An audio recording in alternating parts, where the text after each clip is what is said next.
Well, hello everybody, I'm Ron Fudge and welcome to QTV News Magazine Online, your internet source for local gay news, information, and entertainment 24/7. Let's take a look now at news of the day that's gay from around the Bay. News of the day that's gay is made possible by eyewear. Visit the new Castro location. Recent developments with same-sex marriage have created opposition from government officials, churches, and some communities. However, celebration is education, and celebrating same-sex marriage can change public perception.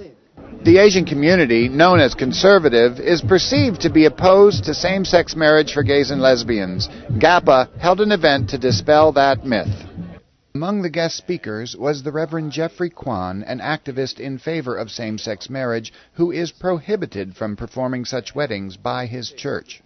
My church is wrong in its stance and in its discriminatory acts against gay, lesbians, bisexual, and transgender.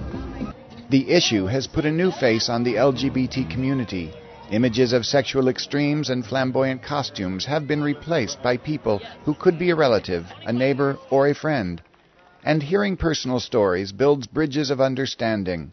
For one couple, in fact, the fight for the right to marry is generational.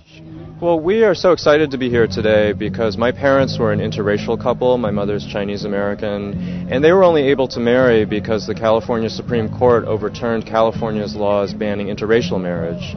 And now we're waiting for the California Supreme Court to rule on our marriage. On February 12, 2004, after 17 years together, they rushed to City Hall to marry and were among the first 10 couples to do so. After we got married, my family had a big Chinese New Year celebration. Their 30 Bay Area cousins were all there, and that New Year celebration turned into a celebration of our marriage as well. Stuart and John's story is included in a national touring exhibit called Spouses for Life, which includes photographs and personal accounts of same-sex marriage. We worked hard to make that exhibit be representative of the broad spectrum of LGBT people who are committed to each other in our community. With the growing exposure of actual married couples and events like today's, public perception is turning. So I think we're here to help dispel any myth that Asian Americans are not supportive of same-sex marriage. There are many Asian Americans, like those in our family, that are. In San Francisco, I'm Ken Ludden, reporting for QTV News Magazine Online.